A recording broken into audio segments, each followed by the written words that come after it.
This is Adam Martyn Television.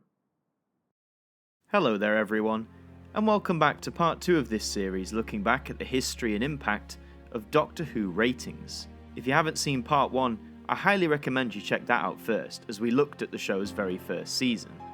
But now, sit back, relax, and join me once again as we delve back into the wonderfully niche world of Doctor Who ratings. Our destination? Season 2. The year is 1964. BBC Two launched in April, providing a third TV channel for UK viewers. The Summer Olympics took place in Tokyo, Japan, and Beatlemania was beginning to hit fever pitch with fans across the whole country. Another mania would hit towards the end of the year, but more on that later. In the world of Doctor Who, the show was proving to be a success. Season 1 concluded a 10-month run on the 12th of September, and average ratings across the whole season were around the 8 million mark. But when the show would return a mere 7 weeks later, there was a lot of expectation from both the BBC and from fans. The BBC had been surprised at just how well this little science fiction show aimed primarily at children had taken off, and were keen for the production team to not only replicate, but expand upon this breakout success.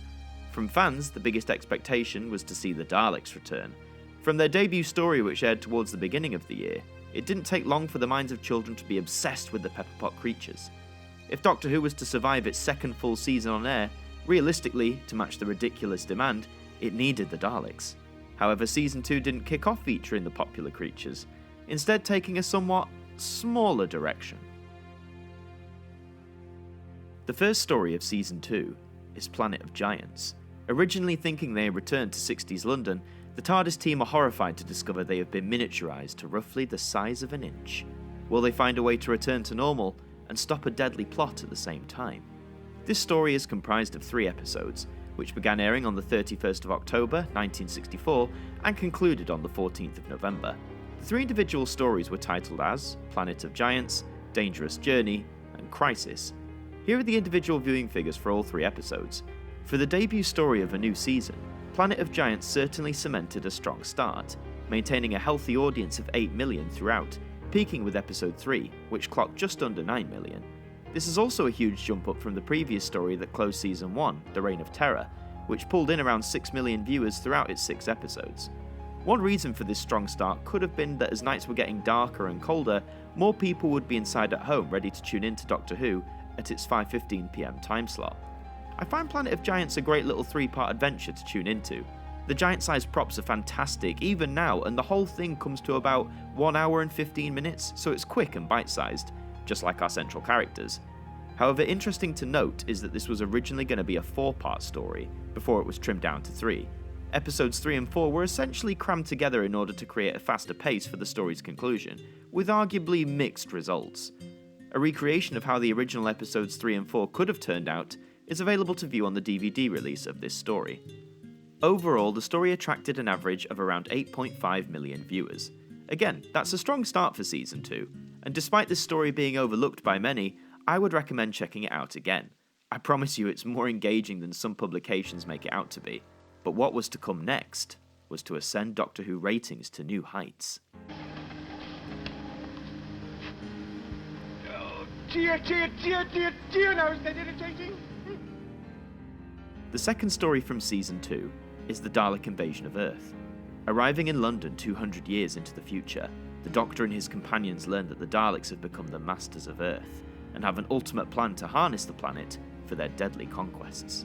This story is comprised of 6 episodes, which began airing on the 21st of November 1964 and concluded on the 26th of December. The 6 individual episodes were titled as World's End, The Daleks, Day of Reckoning, The End of Tomorrow, The Waking Ally, and Flashpoint. Here are the individual viewing figures for all 6 episodes, and wow, look at these numbers. All 6 episodes have way over 10 million viewers, with episodes 2 and 6 peaking at 12.4 million. Episodes 2 and 3 also mark the first time that Doctor Who placed within the top 10 programmes ratings-wise, both coming in at 10th place. The other 4 episodes all placed within the top 20. With the start of the Dalek invasion of Earth, Doctor Who was now in a 5:40 PM time slot. This, combined with the fact that the story was airing leading up to the Christmas period, I think also helped contribute to an increase in viewership. The final episode went out on Boxing Day 1964, slightly later at 5:55, but also peaked the story's viewership once more at 12.4 million. I mean, what else is Boxing Day for than to eat food and watch telly? This story marked the return of the Daleks, and if you ever doubted their popularity in 1964, well, these ratings help show you just how much attention they carried. To jump from having 8 to at least 11 million viewers between stories, that's a huge achievement for any show, and the Daleks deserve a lot of that thanks. The story itself I think is excellent, maintaining a good level of pace and action through all 6 episodes. Some argue that the movie adaptation of this story, titled Daleks Invasion Earth 2150 AD, is a better telling of this tale, but I think, effects aside, I prefer the TV original. It's also notable for featuring the first TV departure of one of the Doctor's companions, that being his granddaughter, Susan, in what is quite the emotional farewell.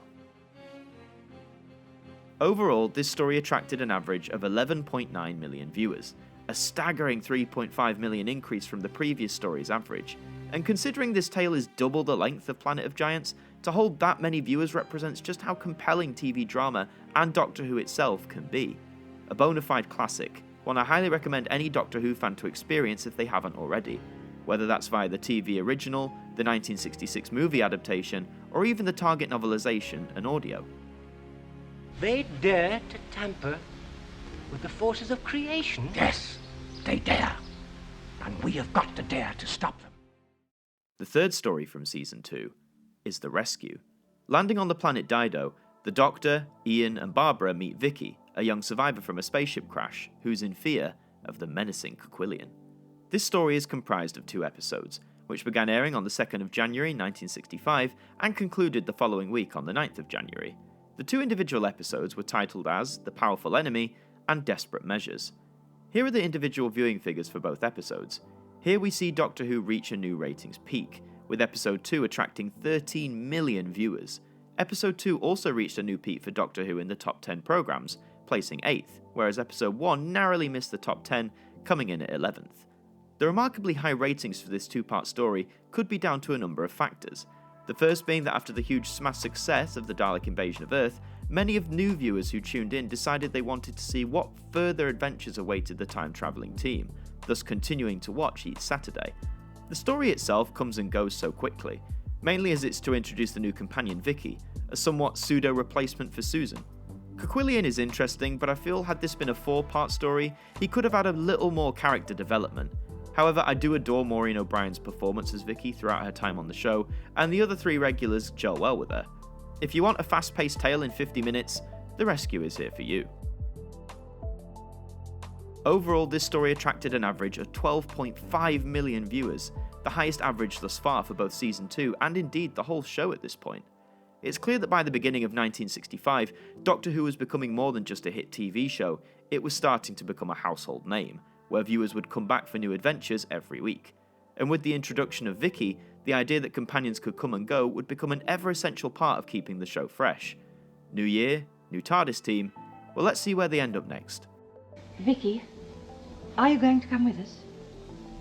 Oh, I'd like to. Yes. The 4th story of Season 2 is The Romans. In 1st century Rome, the 4 travellers are forced apart. Ian and Barbara are accosted by slave traders, whilst the Doctor crosses paths with Emperor Nero. This story is comprised of 4 episodes, which began airing on the 16th of January 1965 and concluded on the 6th of February. The 4 individual episodes were titled as The Slave Traders, All Roads Lead to Rome, Conspiracy, and Inferno. Here are the individual viewing figures for all 4 episodes. Here we can see that the current peak of 13 million viewers was hit again by episode 1, which also gave Doctor Who its new highest position on the top 10 at that point, coming in at 7th place. The remaining episodes also impress ratings-wise, however, as they all garnered 10 million or more viewers.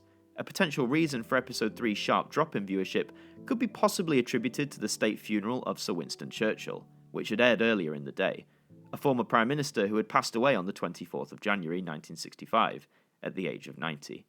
The fact that The Romans was mostly a comedy may not have been what people were in the mood for after such a sombre affair. In that respect, this story was, and in some ways is still unique for Doctor Who, as it serves mostly as a comedic romp through ancient Rome rather than a serious drama. And it's quite a nice break from the norm, though it may jar some fans watching today. Overall, this story attracted an average of 11.6 million viewers, a small decrease from the previous 2 stories, but still a very impressive figure nonetheless. The fact that even a more comedic story from Doctor Who was pulling in such huge numbers, no wonder the BBC was pleased. It's a little different and certainly is more unique compared to most of Hartnell's era, but if you want a bit of fun, The Romans is a good shout. You want me to play in the arena? You guessed. The fifth story of Season 2 is the Web Planet. The butterfly-like Menoptera are at war with the ant-like Zarbi on the planet Vortis, and our TARDIS team get caught in the middle, having to choose which side they're on. This story is comprised of 6 episodes, which began airing on the 13th of February 1965, concluding on the 20th of March. The 6 individual episodes were titled as The Web Planet, The Zarbi, Escape to Danger, Crater of Needles, Invasion, and The Center. Here are the individual viewing figures for all 6 episodes. We can see that the series has reached another new ratings high, with episode 1 having 13.5 million viewers, also placing 7th in that week's top 10 programs. Episode 4 managed to crack the top 10 also, coming in at 9th place, and the remaining 4 episodes all cracked the top 20. The fact that the lowest rated episode viewer-wise still had an audience of 12 million honestly is remarkable. The story itself is often seen as a mixed bag. Certainly, the world of Vortis and the alien races of the Menoptera and the Zarbi were quite ambitious for their time, shall we say? Whilst it may look a bit dated and clunky now, there was a lot of emphasis placed into this story, with the production team's hopes that the new monsters would catch on like the Daleks. Sadly, that didn't happen. Imagine if the Zarbi returned. That's a monster reboot we need to see. Some call it a hidden gem, some call it a slow-moving mess, but whichever way you look at it, the Web Planet continued to hold the majority of the audience, staying above 10 million. The alien races seen in the story also had some longevity in the 60s, appearing in some selected Doctor Who merchandise. Overall, this story attracted an average of 12.6 million viewers, a new high for the series, and to be honest, the fact that this technically ambitious tale held the viewers it did over 6 weeks shows that the Web Planet was enjoyed by a great majority of people. As mentioned, today it does look a little dated and wobbly, but try watching it with the eyes of someone who saw this on broadcast in 1965, and just how alien this whole tale must have been. My ship.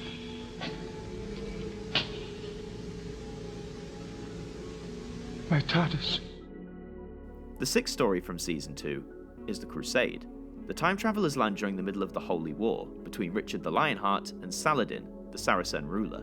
As they watch history unfold, where will they end up falling within all of this? The story is comprised of 4 episodes, which began airing on the 27th of March 1965 and concluded on the 17th of April. The 4 individual episodes were titled as The Lion, The Knight of Jaffa, The Wheel of Fortune, and The Warlords. Here are the individual viewing figures for all 4 episodes. We can see audience numbers have taken a major tumble since the Web Planet, with a decrease of 1.5 million from the last episode of that story and the first episode of The Crusade. Ratings dropped by a colossal 2.5 million between episodes 1 and 2, with the remaining 2 episodes hovering in the 9 million margin. Well, why was this fall so drastic? Well, one possible reason is opposition. Aside from BBC Two, the only other channel for viewers to tune into at that time was ITV, the BBC's long-standing rival. At Doctor Who's 5:40 PM time slot, in most regions around the country, ITV was showing the variety show Thank Your Lucky Stars, which was hugely popular at the time. Without the advantage of any home recording technology, viewers in 1965 would be forced to pick which programme to watch, knowing they would miss what was on the other side in the process. I have no doubt this contributed to the drop in the Crusade's viewership, but more of a speculative assumption is that perhaps viewers weren't connecting with the more historical stories compared to the more fantastical ones. The Romans faced heavy criticism earlier on in the year, as did the Crusade by the press at the time. The Web Planet received heavy criticism also, but you can't bat away those 12 and 13 million figures. Also, let's face it, Dalek mania was riding high in 1965, and in the spring, as the Crusade aired, Doctor Who and the Daleks would debut in cinemas to phenomenal success. So I think people stopped watching partly because the screaming pepperpots weren't on the small screen as well as the big one. The Crusade itself is a pure historical romp, less comedic than the Romans, but by no means less interesting. It's also the only story in Season 2 to have episodes missing, with episodes 2 and 4 not existing in the BBC archives. The surviving episodes, 1 and 3, are available to view in the Lost in Time DVD box set, or you can listen to the entire story as an audio release. Overall, this story attracted an average of 9.4 million viewers. That's still a million higher than the season opener, but it's an over 3 million drop from the previous story. However, despite this decrease, 9.4 million is not to be laughed at. That's still an incredible viewership for 1965, and rivals many of the highest viewed stories in Season 1. Also partially lost today, it is hoped that one of the many animation teams who reconstruct missing episodes will do so with the Crusade and present it for a brand new audience. It certainly deserves a second chance. It was a fantastic adventure. One of many. One of many. Let me tell you about it. The seventh story of Season 2 is the Space Museum.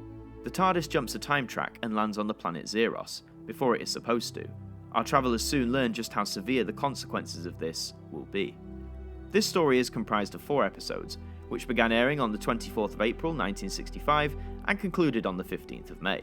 The 4 individual episodes were titled as The Space Museum, The Dimensions of Time, The Search, and The Final Phase. Here are the individual viewing figures for all 4 episodes. Despite a strong figure of 10.5 million viewers for episode 1, these would drop sharply as the story progressed, finishing at 8.5 million by episode 4. Those figures are still strong on the whole, but like always, there's a few potential reasons that could have contributed to the drop. Episodes 2 and 3 aired slightly later than Doctor Who's then current time slot of 5:40 PM. The former due to the coverage of the FA Cup final, and the latter due to coverage of VE Day's 20th anniversary. However, the drop could also be down to viewer reaction to this story, as the Space Museum is quite revered in that regard. Episode 1 of this story was praised by fans both then and now for having a good build and an eerie atmosphere about it. The rest of the story doesn't really follow that mould, and is often criticised for having underdeveloped ideas and a rushed conclusion, and these criticisms were around in the press at the time. So those who tuned into episode 1 and really enjoyed it may have been disappointed with the following episodes, thus not tuning in. However, by this point it had already been confirmed that the Daleks were returning, and just like with the Dalek invasion of Earth beforehand, it was hoped that this new story would bring Doctor Who, and its ratings, back up into stratospheric heights.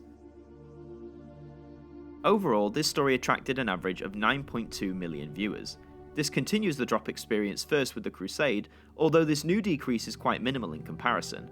Also, a 9.2 million average is still a success, and despite these mounting criticisms of the time that Doctor Who was becoming stale, to still put those kind of numbers in the face of critical opposition is telling of the show's power at this point in time. I don't mind the Space Museum, though I do agree episode 1 is the most interesting part of the story, and probably one of the more unique and fascinating episodes from the entire Hartnell era. They've gone. Yes, my dear. And we've arrived. The 8th and penultimate story of Season 2 is The Chase. The Daleks, now armed with their own time machine, begin to hunt down our travellers through all of time and space, beginning a chase that could have a devastating end. This story is comprised of 6 episodes, which began airing on the 22nd of May 1965 and concluded on the 26th of June. The 6 individual episodes were titled as The Executioners, The Death of Time, Flight Through Eternity, Journey into Terror, The Death of Doctor Who, and The Planet of Decision. Here are the individual viewing figures for all 6 episodes. We can see the opening episode was at the story's viewership peak, at 10 million viewers. However, the rest of the episodes all sit comfortably within the 9 million range. And despite these numbers not being as high as the Dalek invasion of Earth, all 6 episodes still ranked within the top 20 programmes for their respective weeks. The final episode in particular touched on the series' then highest position once again, at 7th place. So how can The Chase chart so well despite having considerably less viewers than the Dalek invasion of Earth did 6 months prior? Well, this could mainly be placed down to the changing of the seasons. Dalek Invasion of Earth was a wintertime story, and also around Christmas, where more audiences, particularly families, will be at home and watching television.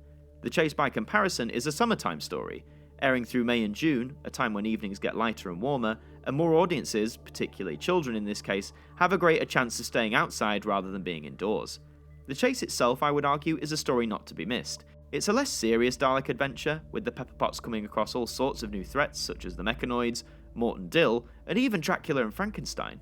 It's a very strange story, but one with a lot of fun and intrigue. It introduces the character of Stephen, and provides original series regulars Ian and Barbara with a dignified and poignant exit. Overall, this story attracted an average of 9.4 million viewers, a small increase from the Space Museum's average, most likely attributed to the return of the Daleks, who had also just come off from their successful cinema stint. The Chase may not be as polished as the first 2 Dalek stories, but I would argue that it's still a lot of fun and rarely gets boring. Besides, it's got the Daleks in it, so let's face it, you're gonna watch it if there's Daleks in it. We made it! I can't believe it. London, 1965! Hey, we're 2 years out. Oh, what's 2 years amongst friends? We're home! The ninth and final story of Season 2 is the Time Meddler. The Doctor, Vicky and Stephen land in Northumbria in the year 1066. There they meet the meddling monk, another member of the Doctor's race who wishes to alter the outcome of the Battle of Hastings. This story is comprised of 4 episodes which began airing on the 3rd of July 1965 and concluded on the 24th of the same month. The 4 individual episodes were titled as The Watcher, The Meddling Monk, A Battle of Wits, and Checkmate. Here are the individual viewing figures for all 4 episodes. Here we can see the audience numbers fully drop below the 10 million mark for the entire story, with episode 3 actually being the lowest rated episode of the entire season. However, Doctor Who still outdid its competition over on ITV, and also the story was broadcasting through July, the height of British summertime. Less people inside, and let's face it, after the chase ended, those who were just into the show for the Daleks had probably cottoned on that they wouldn't be seen again for at least a few months, so decided to stop watching. The Time Meddler is notable for the inclusion of the meddling monk, a fellow member of the Doctor's race, played by Carry On star Peter Butterworth. I can't imagine how mind-blowing this must have been to watch on transmission in 1965. To learn that the Doctor truly was this alien being and that other members of his species existed too, with their own TARDIS. Also, despite its historical setting, it introduces the elements of science fiction and the notion of history being tampered with, something that would be revisited several times during the show's run. The closing episode of The Time Meddler also concluded Season 2 as a whole, which had a 9-month run in total. Honestly, the thought of Doctor Who being on air for 3/4 of the year today is like a fan's dream come true. Overall, this story attracted an average of 8.4 million viewers, a sharp drop of 1 million from the previous story. However, despite the lack of Daleks and hot summer weather, The Time Meddler ratings-wise is still very much a success. We also have some ratings data from a BBC Two repeat of the story, which aired in January of 1992. This is BBC Two. Now, if time travel doesn't make you dizzy, we take you back first to 1965, when William Hartnell was in command of the TARDIS, and from there to the Battle of Hastings for another victory for Doctor Who. During this broadcast, the story gained an average of 2.59 million viewers. Not bad for at that point a 27-year-old story airing on the BBC's secondary channel. And as the time travellers departed 1066, viewers could only speculate as to where they would end up next. So that's it! You're a time meddler. No wonder you wanted to get rid of me. Will the Doctor win? Watch Doctor Who. So that's Season 2, the 9 stories that comprise it, and the ratings that they garnered. So let's have a look at the story averages from this season. The story with the highest average rating is The Web Planet, just, with 12.6 million viewers. The lowest average for this season comes from The Time Meddler, with 8.4 million viewers, slightly below the season opener Planet of Giants. The Web Planet being number 1 here is potentially a mix of high interest after the Dalek invasion of Earth, the extensive promotion the story got, and the intrigue garnered by its alien setting, whereas the lows of The Time Meddler is probably a mix of the summer and no Daleks, as simple as it sounds. It's important to note how monumental an impact the Dalek invasion of Earth had for this entire season. Bringing back the Daleks brought in millions of new viewers, many of whom chose to stick around for months to come. It also helped bring Doctor Who into the top 20 programmes several times throughout the season. If we work out the average amount of viewers across the entire season, we can calculate that the average for Season 2 of Doctor Who is around roughly 10.4 million viewers, nearly a 2.5 million increase on Season 1's average. Late 1964 and the first half of 1965 shows how Doctor Who's success and presence expanded and multiplied with a rapid pace. So by the summer of 1965, those industry bigwigs and press reviewers could hardly dispute the appeal, success, and power that Doctor Who held over the British public. So those are the ratings details for Season 2. I hope you enjoyed this numerical look back through the show's powerhouse of a second year and the new heights it achieved ratings-wise. If you want to learn more about how difficult some of those early Hartnell tales were to grab on VHS and DVD, check out the Doctor Who guide here on YouTube. If you want to read more about Doctor Who and the making of it, I highly recommend the Complete History series of books, which I used as reference for this video. Please consider leaving a like, subscribing to the channel, and leaving your thoughts on Season 2 in the comments section below. I've been Adam Martyn from AMTV, and we will see you next time for Season 3. This programme has been brought to you in part by our producer and director patrons. With your support, you help keep AMTV running and the programmes coming to your screens.